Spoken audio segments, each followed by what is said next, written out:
Hai guys, selamat datang di channel Egas Kosmik. Nah, dalam video kali ini kita akan membahas mengenai satu topik yang sangat menarik, yaitu tentang gravitasi. Ini adalah bagian pertama dari series tentang gravitasi. Nah, buat kalian yang menonton video ini, saya bakal menganggap nih, teman-teman semua paling nggak memiliki pemahaman dasar mengenai konsep-konsep awal, seperti konsep percepatan, kecepatan, massa, dan gaya.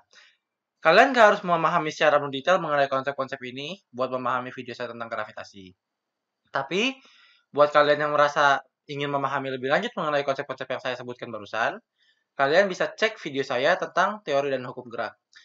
Nah, saat ini video tentang teori dan hukum gerak ini belum ada, tapi akan segera saya upload dan kalian bisa tonton videonya setelah saya upload. Akan saya cantumkan di deskripsi. Oke, terima kasih dan selamat menikmati.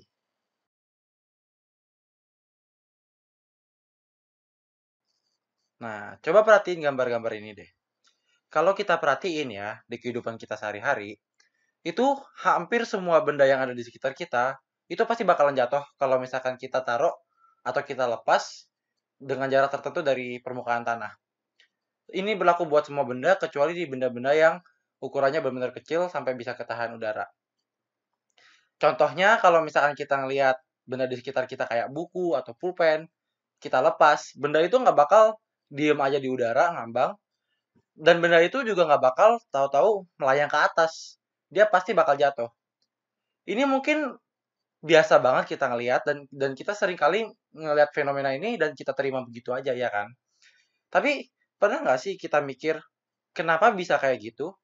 Hukum-hukum apa yang berlaku di benda-benda tersebut dan apakah itu berlaku secara umum atau berlaku hanya untuk benda-benda yang ada di sekitar bumi aja? Karena kalau kita perhatiin, benda-benda yang ada di sekitar bumi, itu kan mereka bisa jatuh karena punya kecenderungan untuk mendekati bumi kan. Tapi kenapa benda-benda yang ada di langit, kayak matahari, bulan, dan lain sebagainya, itu mereka nggak jatuh ke bumi? Nah, buat menjawab pertanyaan-pertanyaan itu, kita akan membahas secara mendetail tentang perkembangan teori gravitasi. Kita udah tahu kalau benda-benda yang ada di sekitar bumi itu punya kecenderungan untuk mendekati bumi, ya kan? Benda apapun yang punya massa, itu kalau kita taruh dengan jarak tertentu dari permukaan tanah, dia bakal jatuh ke bawah mendekati bumi. Nah, sebelum kita cari tahu kenapa hal itu bisa terjadi, kita harus tahu dulu nih, bagaimana itu bekerja. Maksudnya adalah deskripsi dari cara kerjanya atau deskripsi dari jatuhnya benda itu seperti apa. Seberapa cepat dia jatuh dan lain sebagainya, itu harus kita ketahui dulu. Oke, kita akan cari tahu sifat-sifatnya. Pertama kita lihat dulu di sini. Ini ada dua gambar ya. Yang pertama itu ada batu bata dan di sebelah kanannya ada bulu unggas dan mereka berdua ini ditaruh dengan jarak tertentu dari permukaan tanah. Ini permukaan tanah. Kita udah tahu nih ya, secara umum massa batu bata itu lebih tinggi daripada massa bulu unggas, ya kan? Batu bata lebih berat daripada bulu unggas. Kalau seandainya kita taruh keduanya dengan ketinggian yang sama dari permukaan tanah, artinya misalnya batu bata ini kita kasih jarak 5 meter dari permukaan tanah. Nah, kalau misalkan kita taruh mereka keduanya di ketinggian yang sama, berarti bulu unggasnya juga 5 meter juga dong dari permukaan tanah. Kalau kondisinya begini, kira-kira jika keduanya jatuh secara murni, yang mana yang bakal nyampe ke tanah duluan? Apakah batu batanya atau bulu unggasnya? Nah, untuk menjawab ini, kita bakal bahas dulu nih tentang pemikiran seorang filsuf Yunani kuno tahun 350 sebelum Masehi, yaitu teorinya Aristoteles.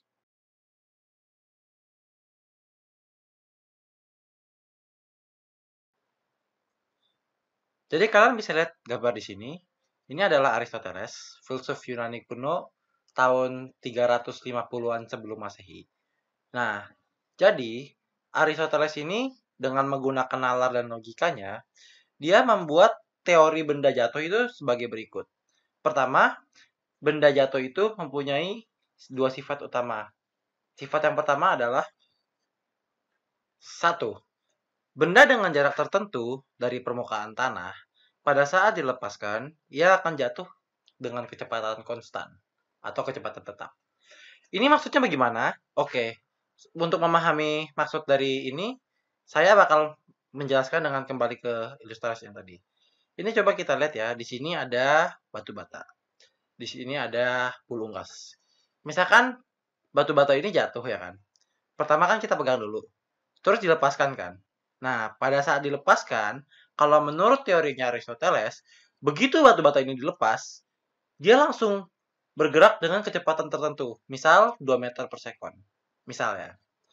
Nah, setelah dia bergerak dengan kecepatan 2 meter per sekon, dia bakal selamanya bergerak ke arah bawah dengan kecepatan tersebut sampai dia menyentuh tanah gitu. Jadi misalnya dia bergerak dengan 2 meter per sekon di titik ini, pada saat batu batanya mencapai, dia juga bergerak 2 meter per sekon pada saat dia ada di titik ini.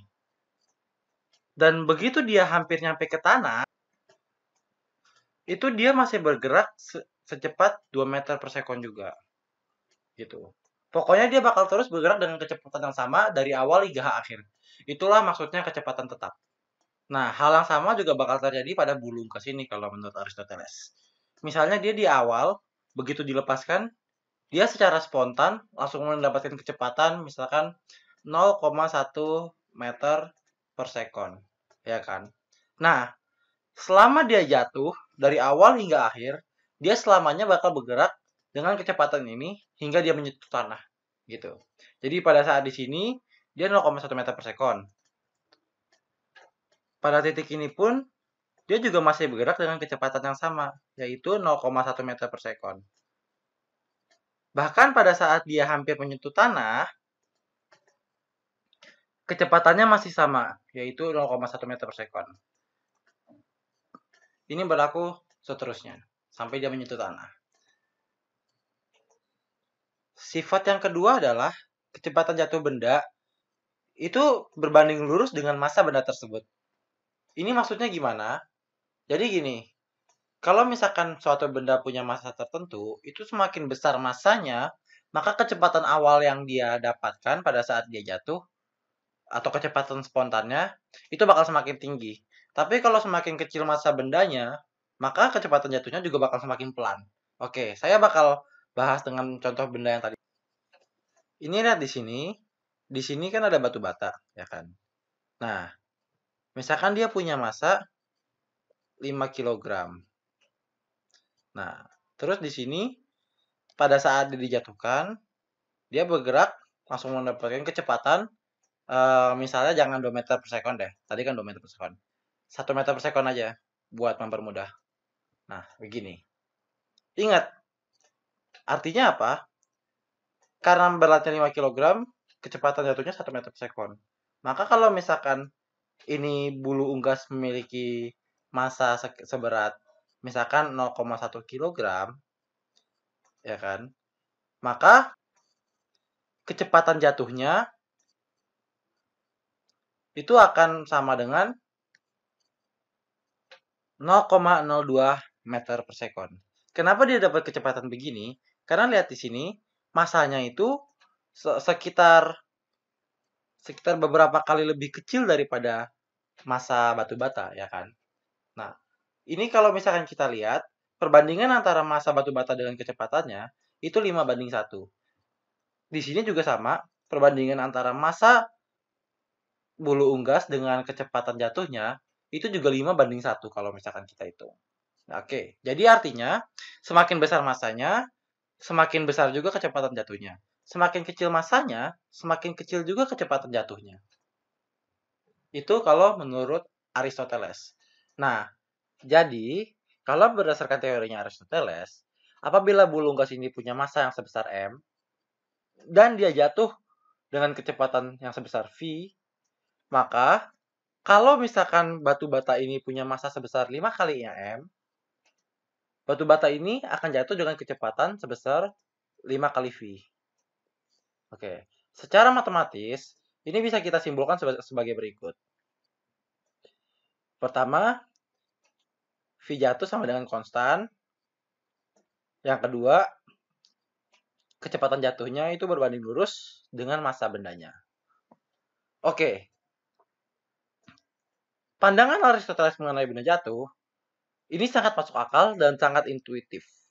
Makanya selama ratusan tahun, bahkan mungkin ribuan tahun, itu teorinya Aristoteles ini diterima sebagai konsensus di kalangan orang-orang terpelajar dari zaman ke zaman. Teori ini diterima sampai akhirnya dipertanyakan oleh seorang ilmuwan hebat yang bernama Galileo Galilei. Di bab selanjutnya, kita akan membahas bagaimana Galileo Galilei melakukan eksperimentasinya dan membantah teorinya Aristoteles.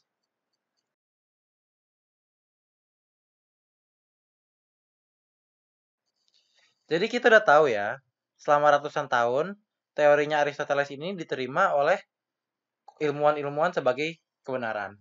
Nah, pada masa Renaissance, orang-orang mulai mempertanyakan keabsahan teorinya Aristoteles ini. Terutama kita punya seorang ilmuwan hebat di sini yang bernama Galileo Galilei. Sebelum Galileo Galilei, memang ada banyak ilmuwan-ilmuwan lain yang mempertanyakan teori Aristoteles. Tapi Galileo Galilei tahu bahwasannya yang namanya kebenaran itu nggak bisa cuma dinalar doang. Setiap gagasan, setiap idea itu harus diuji, terutama dengan eksperimentasi.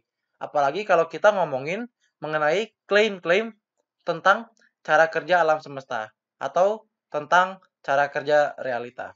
Oke, kita bakal masuk ke eksperimentasinya Galileo Galilei yang pertama untuk menguji kebenaran teorinya Aristoteles. Ini adalah eksperimentasinya Galileo Galilei yang pertama. Oke, jadi kita bisa lihat di sini, ini ada dua lintasan dan dua bola. Di sebelah kiri ada lintasan satu, di sebelah kanan ada lintasan dua.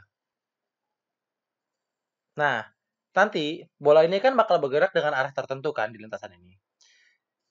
Selagi dia bergerak, lintasan ini bakal terus-menerus mengubah arah gerak bolanya, ya kan?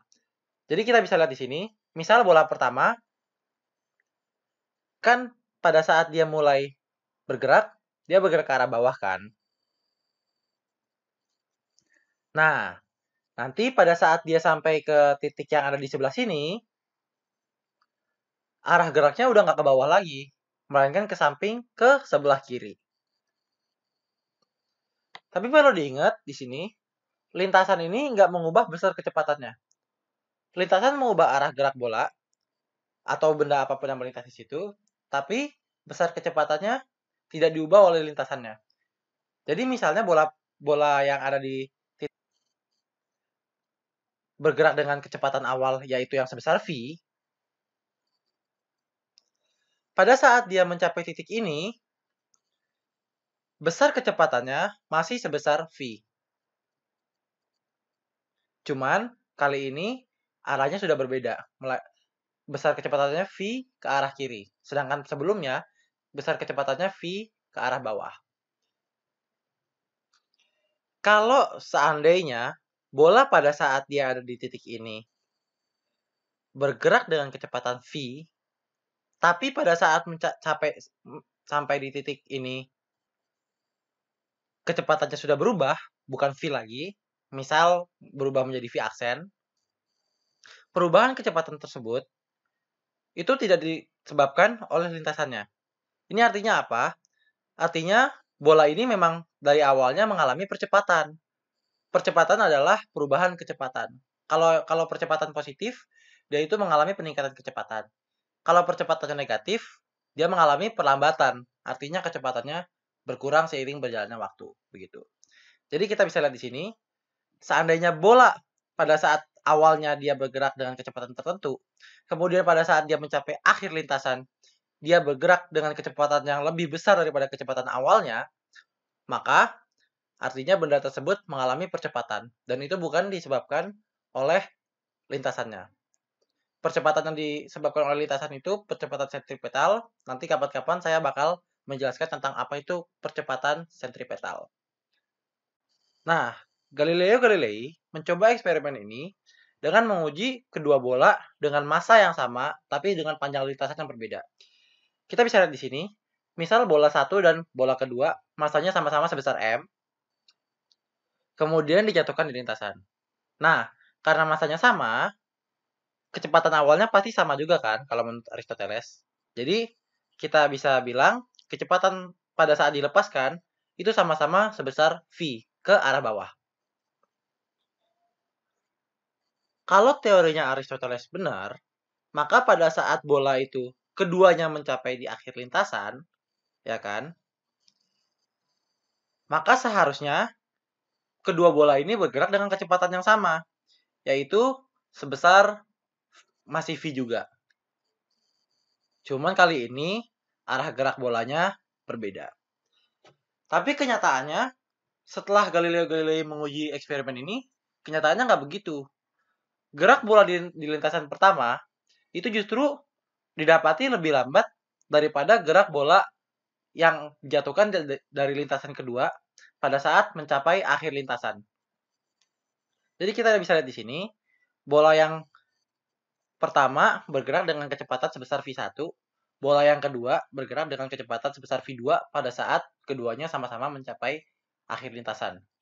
Kita juga udah tahu nih, lintasan pertama itu lebih kecil daripada lintasan kedua. Artinya, jarak yang harus ditempuh oleh kedua bola itu berbeda.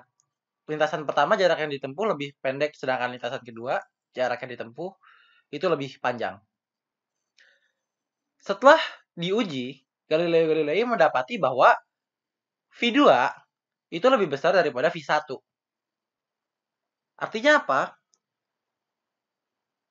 Di bola yang bergerak di lintasan yang jaraknya lebih panjang, itu dia geraknya pada saat mencapai akhir lintasan itu lebih cepat.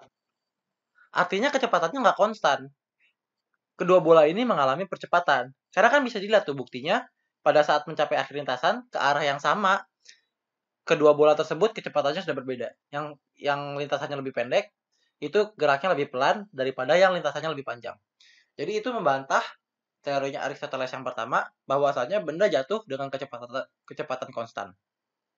Yang benar, benda itu ketika dilepaskan dari udara, dia mengalami percepatan. Nah, nanti kita bakal bahas apakah massa mempengaruhi besar kecepatan jatuh suatu benda. Jadi dari sini, berdasarkan eksperimentasinya Galileo Galilei ini, kita udah bisa menyimpulkan ya, bahwasannya yang namanya benda jatuh itu, dia tidak jatuh dalam kecepatan tetap atau konstan, melainkan dipercepat. Artinya, misalnya pertamanya kecepatannya berapa, kecepatannya akan terus meningkat, dan meningkat sampai dia menyentuh tanah. Begitu. Oke, sekarang kita bakal bahas tentang eksperimentasinya Galileo Galilei yang kedua. Menurut Aristoteles, yang namanya benda itu kan kecepatan jatuhnya itu ditentukan oleh massanya kan. Nah, Galileo Galilei ingin mencoba membuktikan apakah benar massa itu mempengaruhi kecepatan jatuh atau percepatan jatuh suatu benda. Jadi ini ada eksperimen terkenal yang Galileo Galilei lakukan di Menara Pisa. Di sini, Galileo Galilei membawa dua buah bola meriam atau dua buah peluru meriam dengan massa yang berbeda. Katakanlah meriam yang pertama massanya 5 kg. Kemudian meriam yang kedua massanya 1 kg. Terus ada banyak orang yang menyaksikan Galileo Galilei dalam melakukan eksperimen ini. Kalau teorinya Aristoteles itu benar, maka seharusnya bola meriam yang jatuh terlebih dahulu adalah yang 5 kg kan. Kemudian baru disusul oleh bola meriam yang 1 kg. Tapi setelah keduanya dijatuhkan dari ketinggian yang sama, kenyataannya nggak begitu. Justru orang-orang yang menyaksikan mendapati kedua bola meriam tersebut sampai ke tanah pada saat yang bersamaan.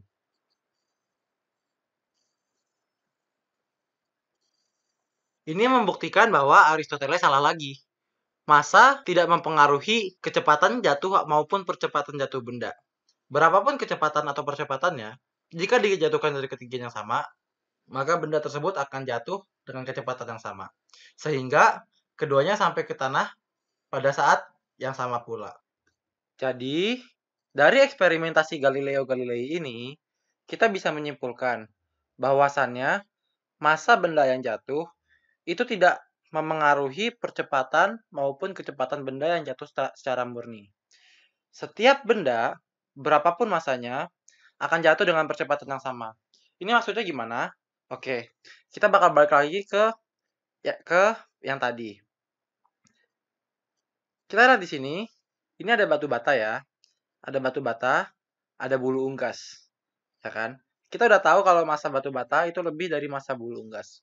Nah, sekarang kita bisa menjawab nih pertanyaan. Kalau batu bata dan bulu unggas jatuh secara murni, yang mana yang jatuh lebih dulu? Nah, kalau misalkan kita nalar pakai logika kayak Aristoteles, kita mungkin bakal gampang menyimpulkan kalau batu bata yang punya massa lebih berat, dia bakal mencapai tanah lebih dulu. Tapi kalau setelah dibuktikan oleh Galileo Galilei, kenyataannya jika keduanya jatuh secara murni, artinya nggak ada gangguan faktor-faktor lain pada saat mereka jatuh, maka keduanya bakal mencapai tanah pada saat yang bersamaan. Mungkin banyak dari kalian yang bingung. Bukannya dalam kehidupan sehari-hari, kalau kita jatuhin batu bata sama bulu unggas, yang nyampe ke tanah itu batu batanya duluan. Tapi, kenapa Galileo Galilei malah bilang kalau keduanya jatuh secara murni, yang ada malah keduanya sampai ke tanah pada saat yang bersamaan. Kalau kita perhatiin dalam kehidupan sehari-hari, daun yang gugur itu jatuhnya pelan dibandingkan batu yang jatuh. Kalau misalkan kita perhatiin lagi dalam kehidupan sehari-hari, misal ada besi dan kertas yang jatuh pada saat yang bersamaan dari ketinggian yang sama, biasanya kita perhatiin kertasnya nyampenya pelan ketimbang besinya. Lah, terus ini gimana dong cara menjelaskannya? Karena dalam kehidupan sehari-hari begini, yang namanya dalam kehidupan sehari-hari itu benda-benda yang punya massa ringan dan luas permukaan yang lebar relatif dengan massanya itu, dia tidak jatuh secara murni. Maksudnya gimana? Ini kita perhatiin di sini ada bulu unggas ya. Di sini ada bulu unggas. Ya kan? Dia jatuh. Dia jatuh ke bawah dengan percepatan yang sama dengan batu bata, ya kan? Katakanlah percepatannya sama-sama A atau G. Keduanya jatuh dengan percepatan yang sama, yaitu yang sebesar G. Nah, pada saat keduanya jatuh, batu bata ini dan bulu unggas ini sama-sama menabrak partikel udara, ya kan? Nah, karena batu bata ini masanya sangat besar, udah gitu bentuk batu batanya juga luas permukaannya sangat ya bisa kita perhatikan dibandingkan dengan bulu unggas. Batu bata ini tebal, sedangkan bulu unggas ini kan tipis ya kan. Jadi batu bata ini tebal dan masanya berat. Bulu unggas ini tipis dan masanya ringan. Nah, pada saat dia menabrak partikel udara, batu bata ini mengalami perlambatan tapi sangat sedikit, ya kan? Karena dia tertahan oleh udara, tapi pada saat dia menabrak partikel udara, udaranya justru malah yang pindah karena nggak bisa menahan massa batu bata tersebut. Sedangkan kalau kita perhatiin, bulu unggas ini massanya ringan, bentuknya sangat tipis dan luas permukaannya lebar, ya kan? Pada saat dia menabrak partikel udara, justru malah partikel udara sebelum berpindah dari bulu unggas ini, dia menabrak dan menahan bulu unggas ini sebentar. Jadi akhirnya fenomena tersebut menghasilkan perlambatan sebesar misalkan sebesar A, ya kan? Perlambatannya ke atas. Kemudian batu batanya juga diperlambat. Tapi perlambatannya tidak sama dengan perlambatan bulu unggas. Misalkan perlambatannya adalah A aksen, ya kan?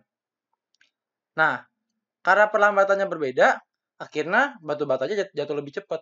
Karena di sini perlambatannya itu lebih lambat daripada atau perlambatannya itu lebih besar daripada perlambatan yang diterima oleh batu bata.